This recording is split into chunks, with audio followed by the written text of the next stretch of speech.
안녕하세요, 여러분. 편안하게 듣는 잠자리 동화 달콤 오디오북입니다. 오늘도 이야기를 들어주셔서 정말 감사합니다. 오늘은 사이좋은 두 자매가 동시에 한 청년을 사랑한 이야기로 시작해 보겠습니다. 오늘도 편안한 밤 되시길 바랍니다. 같은 청년을 사랑한 자매. 옛날 서라벌 어느 냇가에 한 농가가 있었습니다.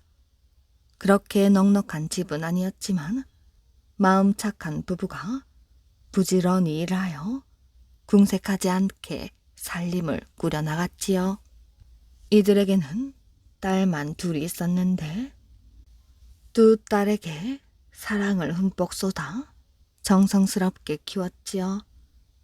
언니는 홍화라 하였고 동생은 정화라고 불렀습니다. 홍화와 정화는 어려서부터 떨어져 본 적이 없이 같이 자랐지요. 정화는 그림자처럼 언니 홍화를 따라다녔습니다. 여름이면 어머니와 같이 산으로 나무를 캐러 갈 때도 많았지요. 점심때가 되면 꽃 그늘에서 점심을 먹었습니다. 이렇게 예쁜 두 처녀가 16, 18의 나이가 되었지요. 그래도 두 자매는 같이 놀고 같이 자고 같이 다녔습니다. 그래서 무슨 일에나 비밀은 없었지요.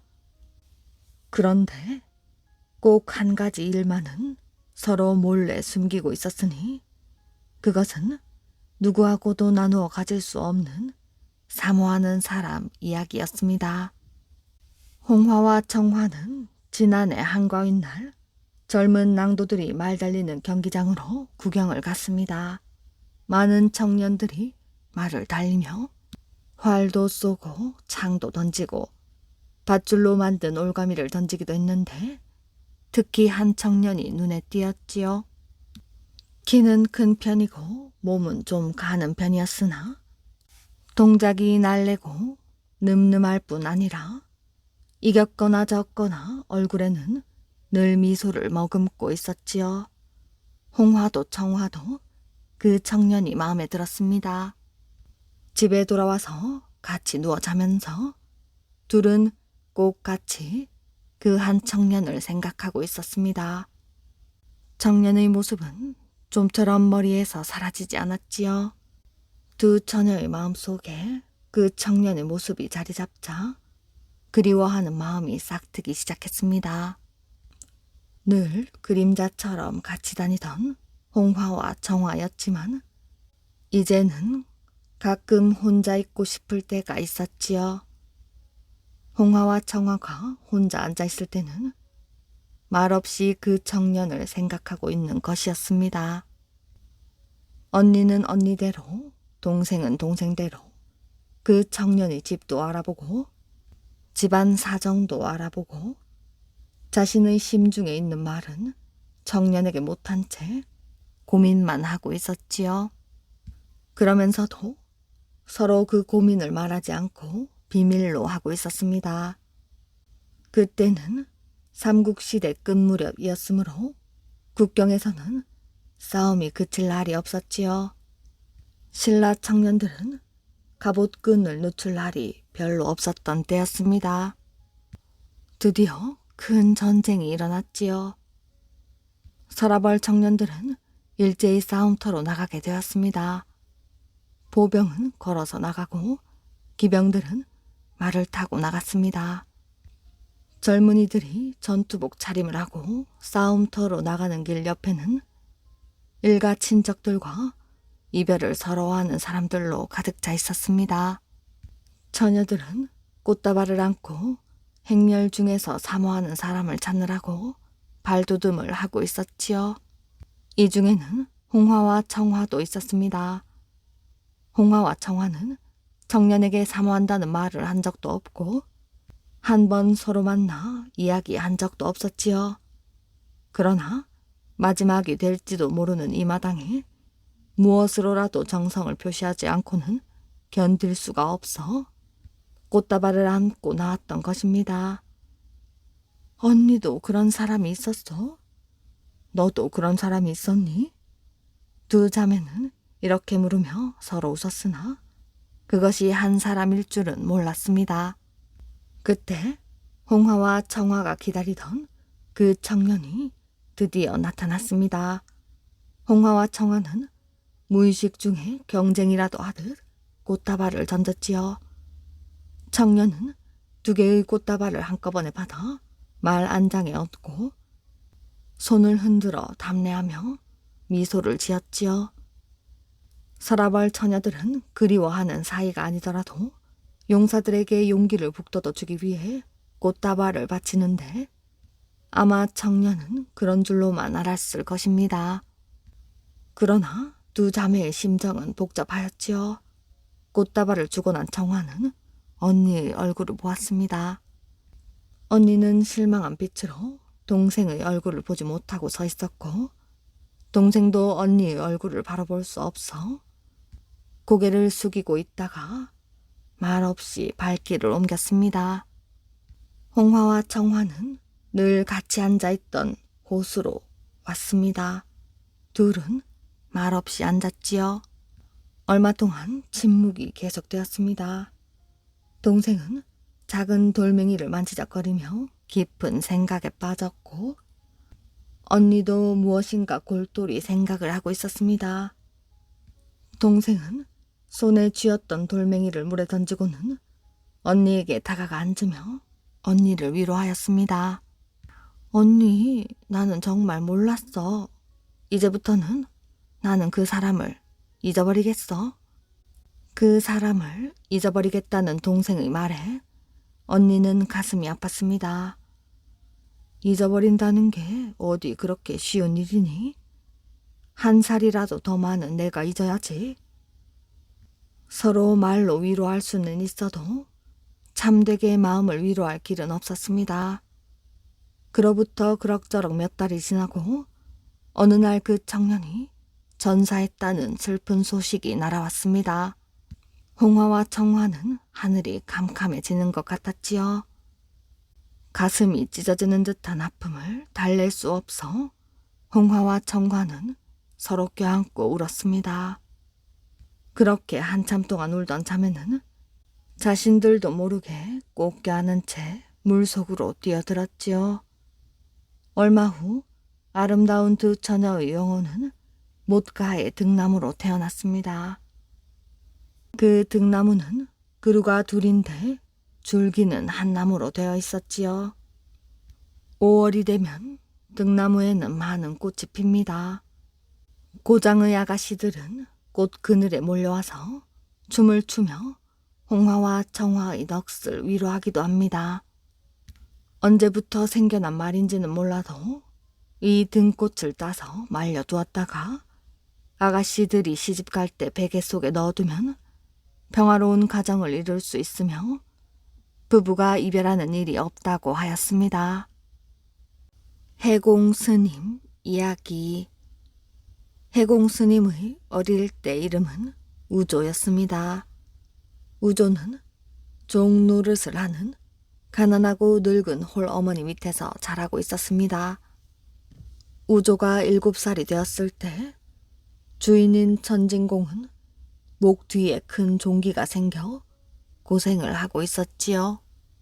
날이 갈수록 더욱 병이 깊어져 갔습니다. 마침내 거의 죽게 되어 많은 사람들이 줄을 지어 문병을 왔지요. 우조가 그것을 보고 어머니께 물었습니다. 어머니, 무슨 일로 이렇게 많은 사람들이 찾아오고 있어요? 지금 주인께서 큰 병이 생겨 돌아가시게 되었는데 너는 아직 그것도 모르고 있었느냐?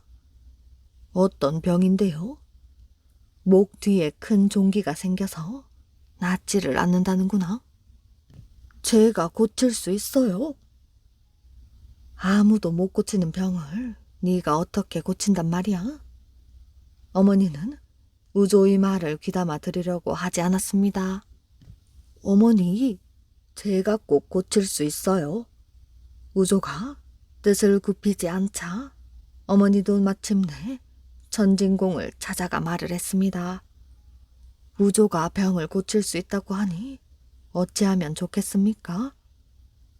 어린 것이 어찌 내 병을 고칠 수 있단 말인가?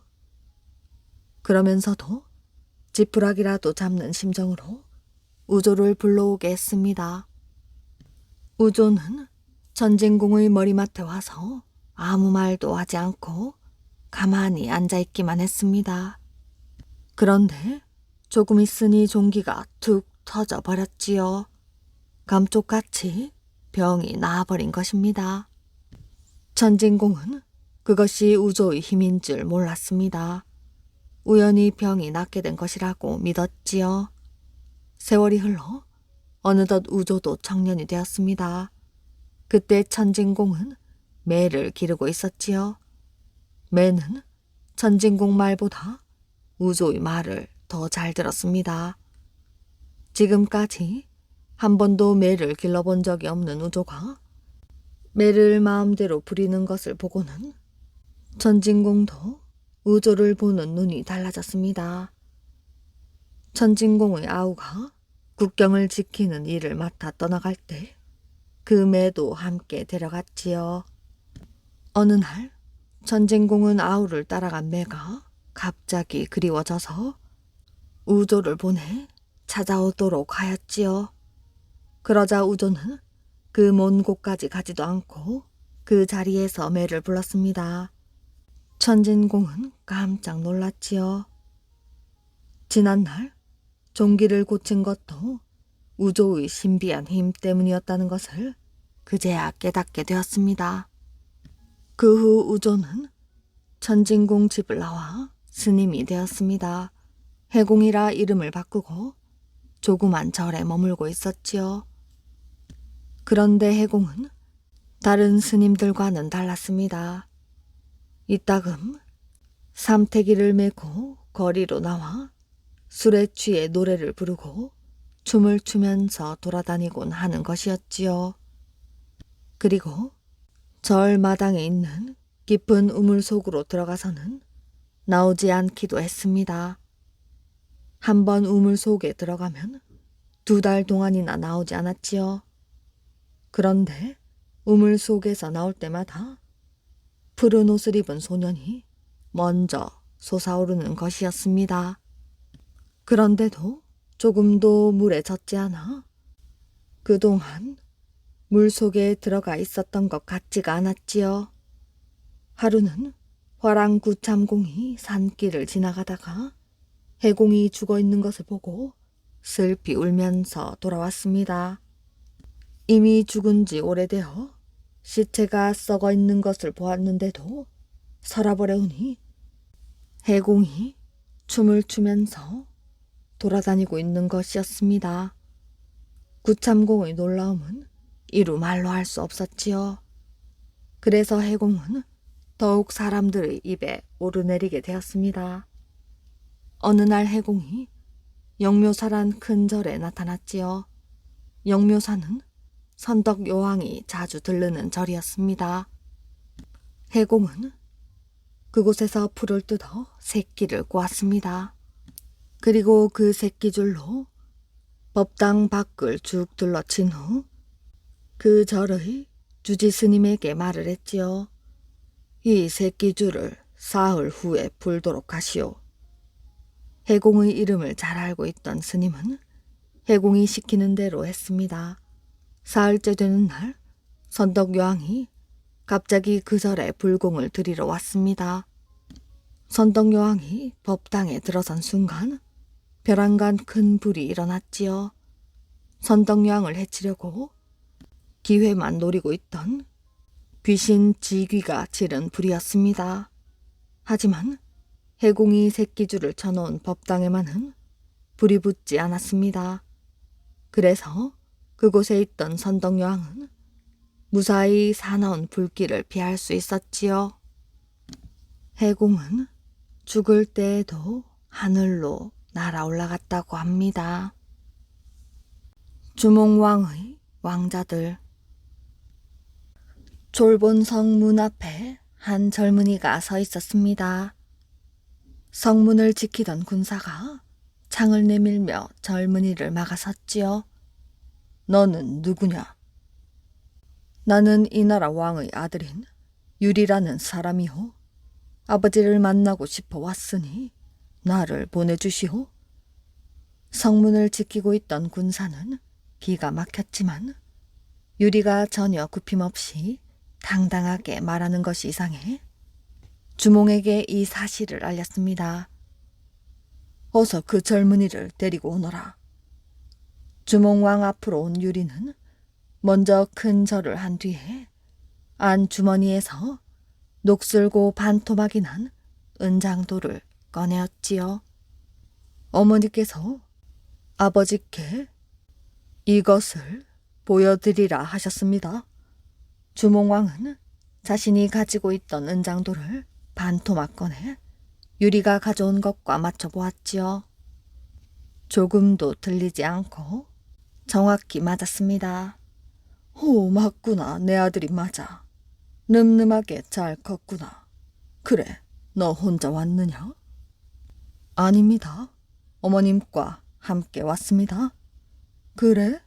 어서 어머니를 모시고 오너라. 주몽왕은 오랜만에 만난 아내의 손을 잡고 눈물을 흘렸습니다. 주몽왕은 아버지 없이 자식을 키운 아내와 잘 자라준 유리를 보면서 감격에 겨웠지요. 한편 유리의 등장으로 졸본성은 발칵 뒤집혔습니다. 주몽왕에게는 이미 비류와 온조라는 두 왕자가 있었기 때문이지요.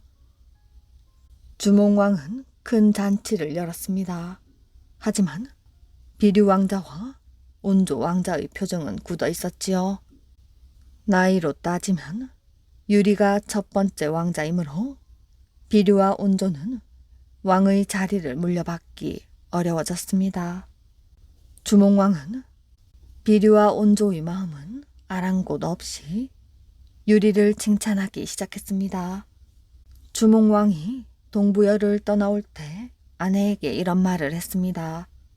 아들이 태어나면 7모가 난 돌 위의 소나무 밑에 있는 물건을 찾아보라고 하시오. 그 물건을 찾아오면 내 아들로 인정을 할 것이오. 7모가 난 돌 위의 소나무를 찾는 것은 쉬운 일이 아니었지요. 유리는 온 산을 뒤졌지만 매번 허탕을 쳤습니다. 그러던 어느 날 유리의 집 기둥 주춧돌이 7모가 나 있고 기둥이 소나무인 것을 알아냈습니다.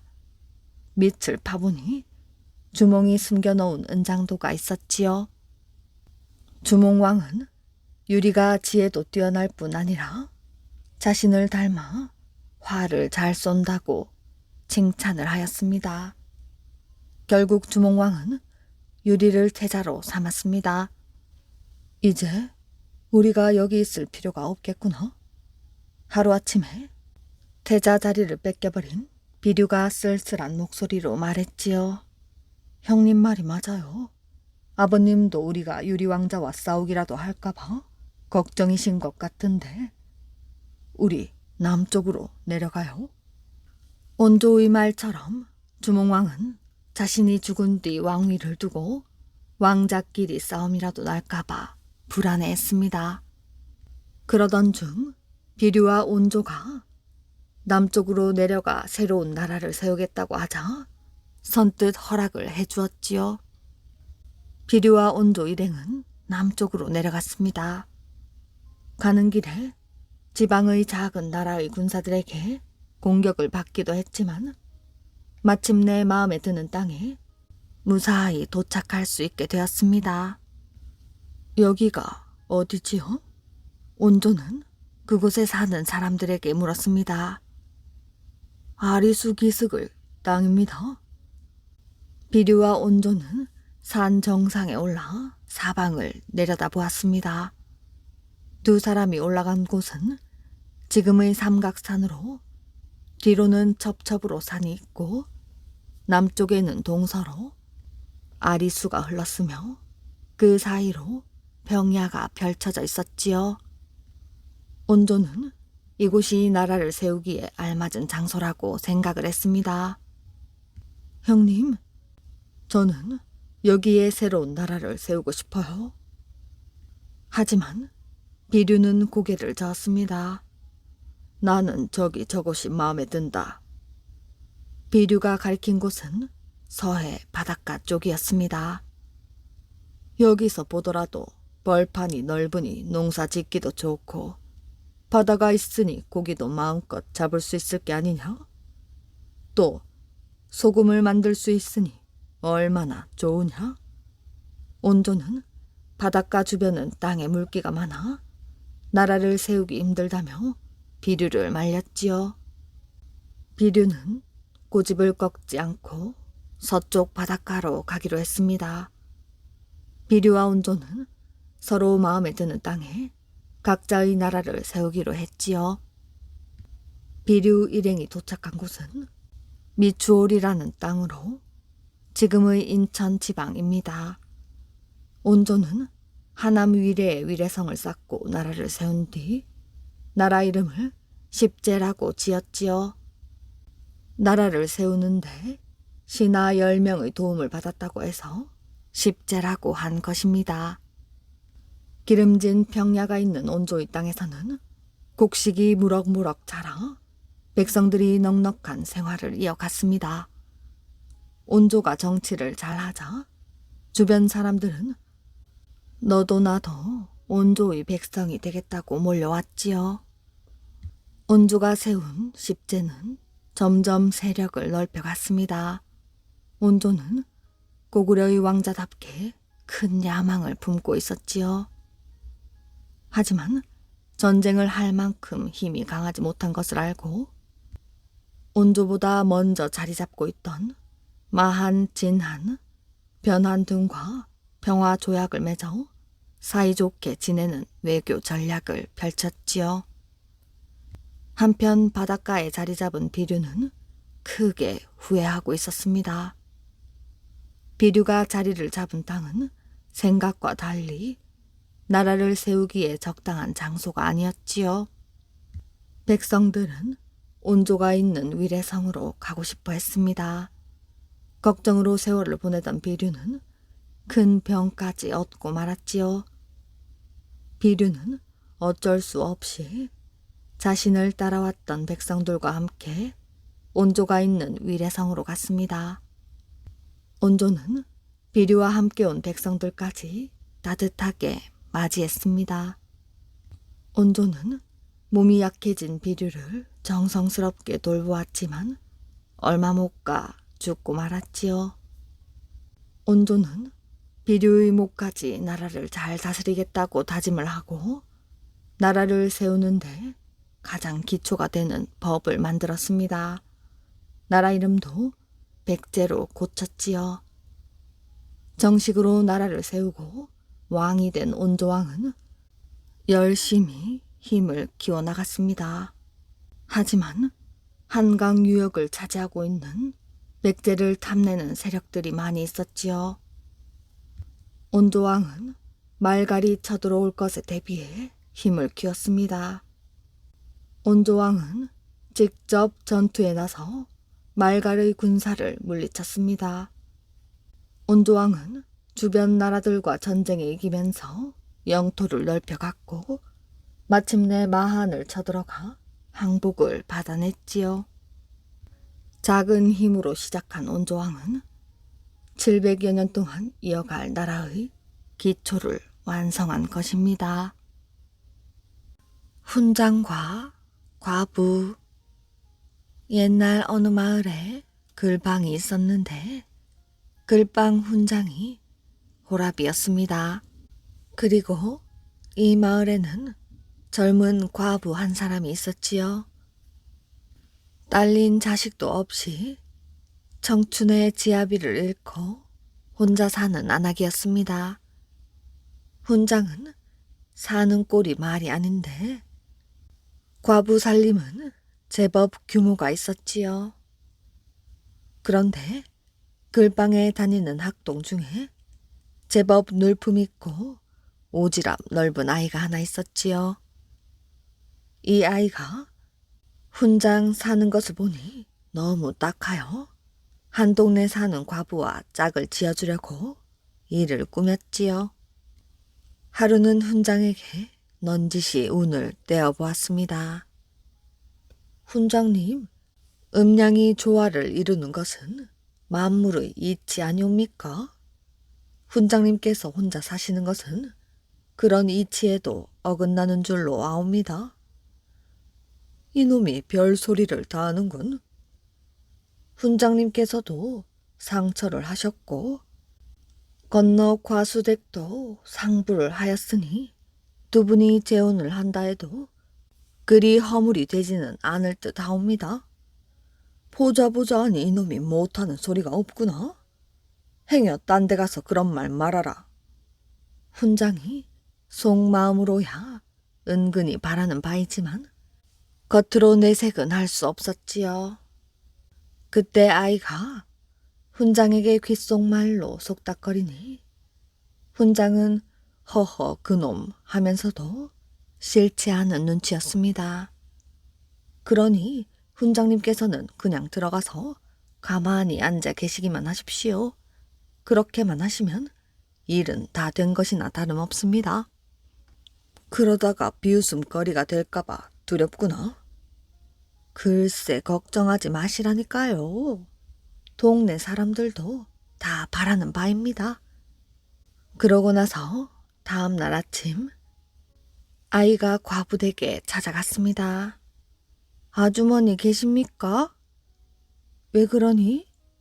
과부가 아침밥을 짓느라 부엌에 있다가 얼굴을 내밀었지요. 우리 훈장님을 모시러 왔습니다. 그게 무슨 말이야? 너희 훈장님께서 여기 계실 리가 없는데?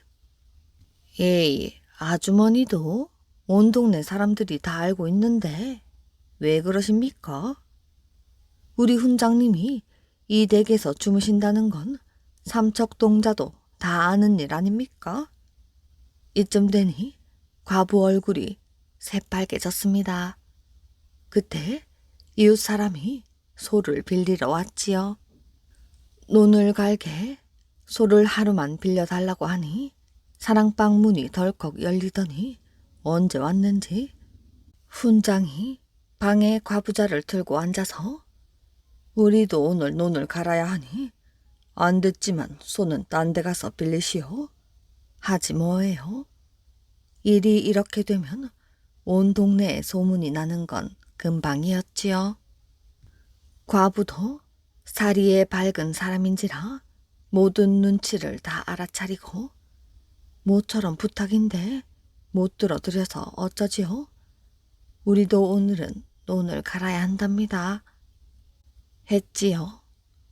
그렇게 해서 둘이 내외가 되어 잘 살았습니다.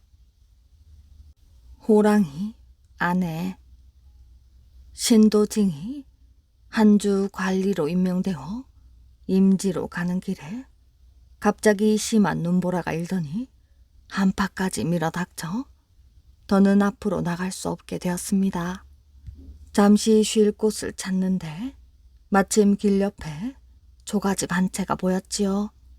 신도징은 그 집으로 들어가 잠시 있기를 부탁하기로 하였습니다. 집에 들어가 보니 늙은 부모와 15살쯤 되어 보이는 처녀가 살고 있었지요. 처녀는 비록 머리는 헝클어지고 옷은 때가 묻어 지저분하였으나 눈처럼 흰 살결과 꽃같이 아름다운 얼굴을 지니고 있었습니다. 두 노인은 신도징이 들어오는 것을 보더니 급히 일어나며 말을 하였지요. 심한 추위가 눈을 만나셨군요. 어서 이리로 오셔서 불을 쬐시지요. 신도징은 눈보라가 먹기를 기다리며 한참을 앉아 있었습니다. 하지만 눈보라는 그칠 줄 몰랐지요. 임지까지 가려면 아직도 갈 길이 먼데 날씨가 이 모양이니 아무래도 오늘 밤은 여기서 하루 묵어야 할 것 같습니다. 집이 비록 누추하지만 괜찮으시다면 그렇게 하십시오. 신도증은 말 안장을 풀고 침구를 폈습니다. 노인의 딸은 손님이 묵자 얼굴을 닦고 곱게 단장을 하고 나왔지요. 신도증은 아름다운 그녀의 모습에 그만 반하고 말았습니다. 다음 날 신도증은 두 노인에게 말을 하였지요. 따님의 총명과 슬기로움이 남보다 뛰어납니다. 아직 미혼이면 감히 혼인하기를 정하옵니다. 귀한 손님께서 거두어 주신다면 감사할 따름이지요. 이 또한 연분이 아니겠습니까?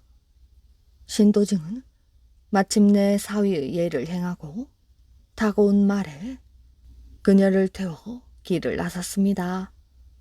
임지에 이르러 생활을 하는데 봉급이 적어 여유로운 생활은 아니었으나 아내는 집안 살림을 잘 돌보았습니다.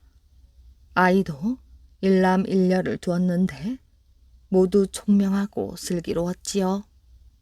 신도증은 단란한 가정에 마냥 행복하였고 이런 행복을 가져다 준 아내를 더욱 공경하고 사랑하였습니다. 신도증은 자신의 마음을 시로지어 아내에게 주었지요. 한 번 벼슬 하니 매복이 부끄럽고 3년 지나니 맹광이 부끄럽구나. 이 정을 어디다 비길까? 냇물 위에 모낭새 같구나. 이날 아내는 종일 남편이 준 시를 읊으며 속으로 화답하는 듯 했으나 그것을 입 밖으로 내지는 않았습니다. 어느덧 임기가 다하여 신도증은 벼슬을 그만두고 가족과 함께 본가로 들어가야 할 때가 되었습니다. 집으로 돌아가려고 짐을 꾸리는데 아내가 문득 슬픈 얼굴로 말하였지요. 요전에 주신 시 한 편에 화답하겠습니다. 부부의 정이 비록 소중하지만 살림의 뜻이 더 깊었네. 시절이 변하면 백년해로 져버릴까 늘 마음 졸였네. 신도증은 시의 내용이 조금 마음에 걸렸지만 대수롭지 않게 그냥 넘어갔습니다. 드디어 고향으로 가던 중 신도증은 아내를 처음 만난 조가집에 들르게 되었습니다. 하지만 집에는 사람이라고는 아무도 없었지요. 아내는 집으로 들어가더니 종일 울기만 하였습니다. 그렇게 울던 아내가 벽에 걸린 호랑이 가죽을 보고 울음을 멈추었지요. 갑자기 환하게 웃더니 이렇게 외쳤습니다. 이 물건이 아직도 여기에 있는 것은 몰랐구나. 아내는 그것을 뒤집어 쓰더니 곧 호랑이로 변하여 문을 박차고 나가버렸습니다. 아내의 갑작스런 변신에 넋을 잃은 신도증은 두 아이를 데리고 구석에 멍하니 피해 서서 호랑이가 간 길을 물끄러미 바라보았지요. 그는 며칠을 기다렸지만 끝내 호랑이는 나타나지 않았습니다. 뺨을 맞은 원님. 고을 원이 사나우면 백성들에게도 화가 미치지만 당장 애를 먹는 것은 관속들이지요. 관속들은 싫으나 좋으나 날마다 원과 얼굴을 맞대고 살아야 하니 그 고충이 말이 아니었습니다. 어느 고을에 아주 고약한 원이 있었지요. 성미가 불같이 괄괄해서 관속들이고 통인이고 조금만 눈에 거슬리면 주먹부터 냅다 휘두르고 보았습니다. 그러니 웬만큼 운수대통한 날이 아니고는 아무도 원에게 얻어맞지 않고 무사히 넘어가는 날은 없었습니다. 관속들이 생각해보니 이러다가는 저희들 볼타구가 남아나지 않겠다 싶었지요. 어떻게 하면 저 사나운 원의 손버릇을 고쳐줄까 하고 이국리 저국리를 하다가 한 번은 용한 꾀를 내었습니다. 원이 조회를 마치고 혼자 동원해서 글을 읽고 있을 때 저희들끼리 쑥덕쑥덕 하더니 힘께 낯쓰는 통인 하나가 동원으로 슬슬 들어갔습니다. 그리고 성큼성큼 당상에 오르더니 다짜고짜 원의 뺨을 힘껏 때렸지요. 아닌 밤중에 홍두깨 격으로 뺨을 한 대 얻어맞은 원이 그만 눈이 뒤집혀 길길이 날뛰었습니다. 제 앞에서 얼굴도 바로 못 들던 천한 통인놈이 벌건 대낮에 뺨을 후려갈기니 제정신일 수 있겠어요. 소리소리를 지르면서 관속들을 불렀습니다. 여봐라, 걔 아무도 없느냐? 그 사이 통인은 슬금슬금 꽁무니를 빼고 관속들은 속내를 다 알면서도 놀란 척 우르르 모여들었지요. 사또, 무슨 일이옵니까? 어서 통인놈을 붙잡아 형틀에 묶어라. 사지를 찢어놓고 말겠다. 통인이 무슨 죄를 지었기에 그러십니까? 그놈이 내 뺨을 때리지 않았느냐? 원이 길길이 날뛰는데도 관속들은 아무도 나서지 않고 그저 눈만 멀뚱멀뚱하고 서 있었습니다. 원이 벼락같이 재촉을 하니 이방이 시치미를 뚝 떼고 나섰지요.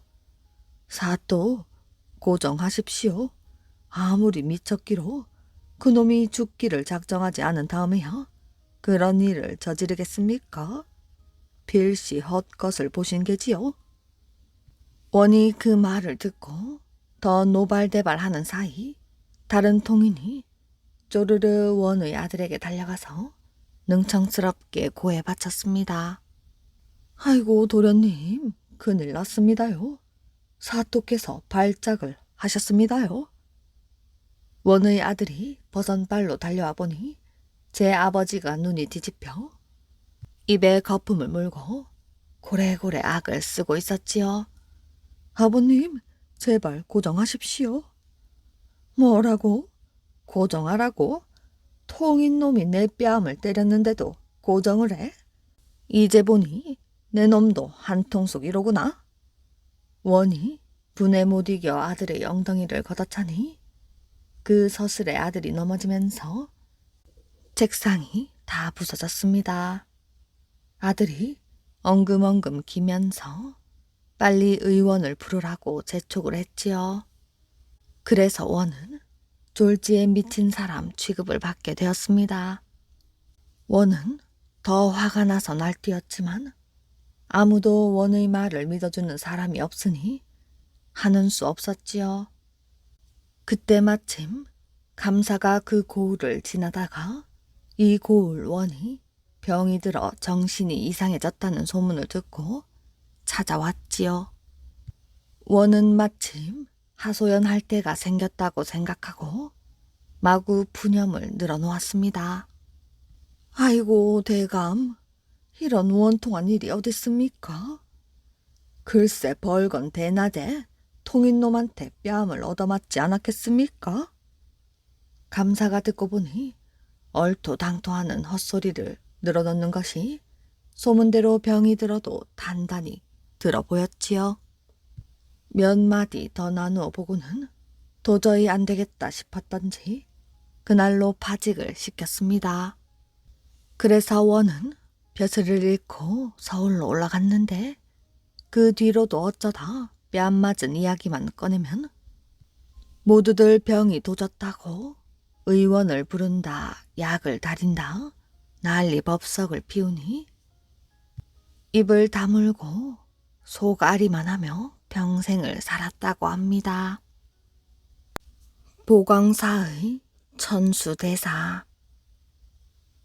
가장굴이라는 마을에는 천석군이라고 불리는 큰 부잣집이 있었는데 많은 재산뿐 아니라 늦음하게는 인물이 특출나게 잘생긴 아들까지 얻었기 때문에 세상이 모두 부러워하고 있었던 터입니다. 어느 날 천석군의 아내가 잠이 든 아들을 보고 있는데 대문에서 목탁 두드리던 소리와 함께 연불하는 소리가 들렸습니다. 또 어느 중이 시주를 하러 와서 저렇게 떠들어대고 있나? 우리 아기가 모처럼 달게 잠을 자고 있는데? 그러면서 부인이 쌀 한 보시기를 떠가지고 나가보니 그 전에도 몇 번이나 본 적이 있었던 보광사의 전수대사였습니다. 부인은 바랑 안에다 쌀을 부어주면서 톡 쏘듯이 말을 했습니다. 우리 아기가 잠을 깨면 큰일이니까 연불은 필요 없고 어서 떠나주세요. 그러자 대사는 목탁 소리를 멈추지 않으면서 점잖게 부인을 보고 말을 했습니다. 부인, 연불은 나조차고 하는 것이 아닙니다. 불행 속에 빠져있는 불쌍한 사람을 구제하기 위해서 해드리는 부처님의 보살핌이지요. 이 양반이 정말 기분 나쁜 소리만 하시는구려. 우리가 왜 불행 속에 빠져있단 말이오. 시주를 하러 왔으면 주는 쌀이나 받아가면 됐지. 무슨 그런 불길한 소리를 늘어놓고 있는 거지요? 실은 부인댁 저하기 때문에 내가 이러고 있는 것입니다. 만일에 지금 내 말을 예사로 들으신다면 온 집안에 큰 화가 미치게 될 테니 부인은 알아서 하시오. 애지중지하고 있는 아기 때문에 집안에 큰 화가 생기게 된다니 부인도 화만 내고 있을 일이 아니었습니다. 대사님, 그럼 어떻게 하면 그 화를 면할 수가 있겠습니까? 술을 50말쯤 준비해 놓고 동리 사람들 청해 큰 잔치를 벌이도록 하십시오. 큰 잔치를 벌이라고요? 언제부터 말씀이십니까? 언제부터가 뭡니까? 화가 이미 코앞에까지 닿았는데 지금부터 한다 해도 오히려 늦은 셈이니 빨리 해서 오늘 밤까지는 하도록 해야지요. 그런데 한 가지 꼭 잊어서 안 될 일은 오는 사람들이 저마다 숯 한 광주리씩을 가져오도록 해야 하는 것이요. 그래서 마당에다 쌓아 불을 지펴놓고는 그 가에 둘러 앉아서 풍악을 울리며 놀아야 하는 것이요. 말을 마치자마자 전수대사는 어느 사이에 사라졌는지 그 자리에 있지 않았습니다. 천석군의 부인은 이게 꿈인지 생시인지 어리둥절할 수밖에 없었지요. 그러나 금덩어리보다도 더 소중하게 여기고 있는 자식에 관한 일이니 예사로 흘러들을 일이 아니었습니다. 여보, 마른 하늘에 벼락을 쳐도 분수가 있지. 우리 집같이 이런 평화스러운 집에 화가 들었다니 그게 무슨 말이오? 부인으로부터 이야기를 들은 천석군 영감도 놀랐지만 그러고만 있을 때가 아니었습니다. 하인들을 모조리 불러놓고 빨리 술잔치를 준비하라고 명령하였지요. 워낙 큰 부자였기 때문에 금방 술을 거르고 소를 잡고 떡을 찌고 하는 일들이 그렇게 어려운 일은 아니었습니다.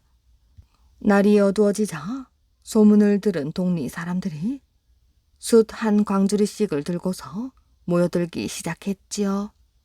그래서 마당 가운데는 숯더미가 쌓여졌는데 거기다 불을 붙여놓고는 사람들은 술을 마셔가며 북과 꽹가리를 치고 비리를 불면서 음악을 연주했지요. 그런데 음악 소리를 듣고 좋아할 줄만 알았던 어린아이는 처음 시작할 때부터 울던 울음을 도무지 그치지 않았습니다. 악을 쓰듯 더욱 크게 울어대기만 했지요. 이상하구나. 그전 같으면 사람들이 모여있는 걸 보고 더 좋아했는데 오늘따라 풍악 소리 나는 것조차 듣길 싫어하니 무슨 까닭일까? 달래고 달래도 울어대기만 하고 있으니 천석군 영감도 화를 냈습니다. 전에 없던 우리 아들놈이 이렇게 울기만 하니 우리가 괜히 그 천수대상과 무언가 하는 보광사 중놈한테 속은 게 아니냐?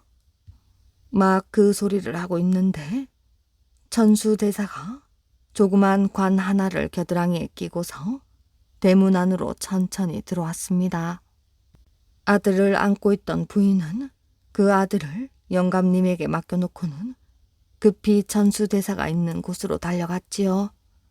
대사님, 우리 아이가 도무지 울음을 그치지 않고 있는데 무슨 까닭이지요? 그리고 이 관은 무엇에 쓰시려고 가져오신 것입니까? 저 아이를 이리로 안고 오시오.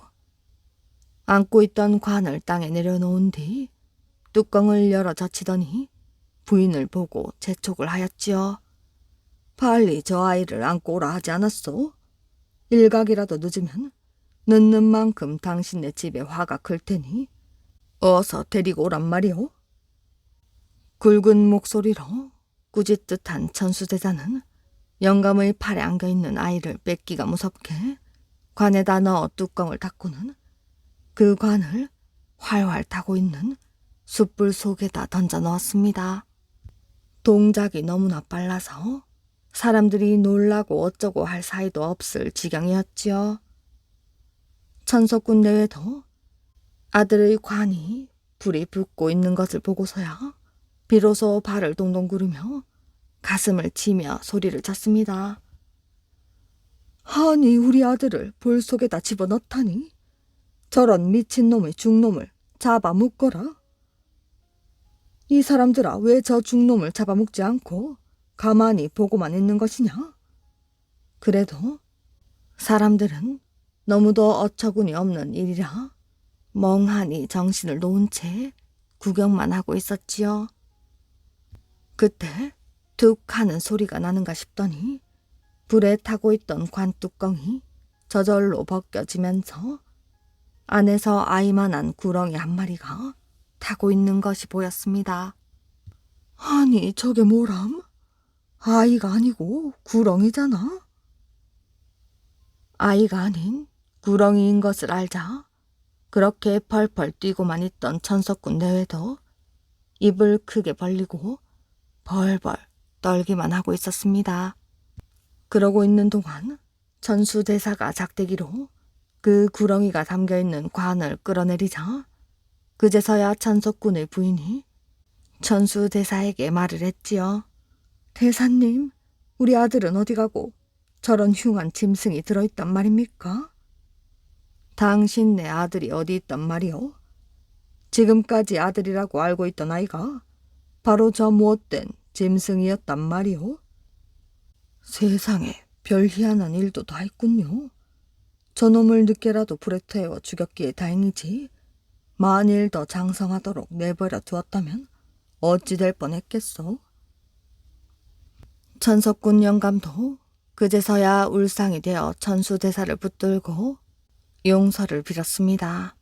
대사님, 제가 불찰한 탓으로 대사님에게 신뢰되는 짓을 했구려. 그런데 저 구렁이가 내 자식으로 태어나다니 도대체 어떻게 된 일입니까? 당신네 집만이면 그래도 좋게요. 조금만 더 두었더라면 이 동리 전체가 다 망해버릴 뻔했던 게지요. 우리가 크게 인심을 잃을 일도 없는데 어째서 저런 흉한 짐승이 내 집 자식으로 태어났을까요? 혹시 부인께서 아기를 가지셨을 때 구렁이를 죽이신 일은 없었던가요? 그런 일이 한 번 있었지요. 언젠가 산에 갔다가 불섭해서 큰 구렁이 한 마리를 만났기로 겁이 나서 들고 있던 낫으로 그 구렁이를 찍어 죽였는데 낫 끝이 뚝 부러지더군요. 그럼 그 낫을 가져와 보시오. 천수대사가 구렁이 뱃속에서 꺼낸 낫 끝 부분과 낫을 맞춰보니 조금도 빈틈없이 꼭 들어맞았던 것입니다. 호박씨를 먹은 손님. 옛날 어느 사람이 주막을 차려놓고 가는 사람 오는 사람 재워주며 돈을 벌며 살았습니다. 그러다 보니 손님들이 돈이나 물건을 저녁에 맡겨두었다가 아침에 찾아가는 일이 많았지요. 그 중에는 건망증이 심한 사람도 있어서 맡긴 물건을 잊어버리고는 그냥 가는 일도 있었던 것입니다. 그러면 맡아둔 물건은 주인 차지가 되는 것이지요. 한 번씩 이런 일이 생기니 주막 주인은 은근 그런 일이 자꾸 생기기를 바라게 되었습니다.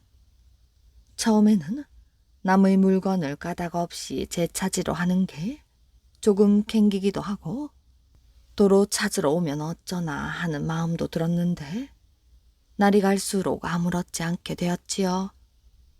행여 도로 찾으러 오는 사람이 있어도 잡아떼고 안 돌려줄 만큼 뻔뻔스러워졌습니다.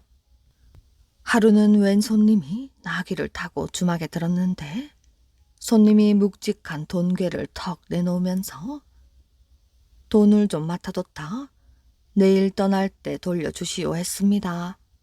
보아하니 몇천 냥은 됨직한데 주인이 그것을 보고 절로 침이 넘어갔지요. 손님이 저걸 잊어버리고 두고 가면 얼마나 좋을까? 그러다가 주인이 한 가지 방도를 생각해내고 아내에게 말을 했습니다. 어서 가서 호박씨를 좀 넉넉히 구해오게. 호박씨를 많이 까먹으면 뭐든 잘 잊어버린다는 말은 어디서 들어가지고 방도를 생각해낸다는 게 손님에게 호박씨를 많이 먹일 참이었습니다. 호박씨는 왜 갑자기 구해오라는 거요? 아, 글쎄, 구해오라면 구해오기나 해요. 좋은 수가 있으니. 아내가 동네에 가서 이 집 저 집 돌아다니며 호박씨를 닷되나 구해왔습니다. 구해오니 그걸 가지고 손님 방에 들어가서 능청을 떠는데 손님, 심심한데 이거나 좀 드시오. 이 호박씨로 말씀드리면 우리 고을에 나는 별종으로 보약 중에 보약이지요. 닷때만 드시면 감기 한 번 안 걸리고 무병장수 할 것입니다. 이것 참 고맙소. 손님은 권하는 대로 호박씨를 까먹었습니다. 주인은 어떻게 해서든 호박씨를 더 많이 먹이려고 손님 곁에 앉아서 손이 부르트도록 호박씨를 권했지요. 그래서 호박씨 닷대를 다 먹였습니다.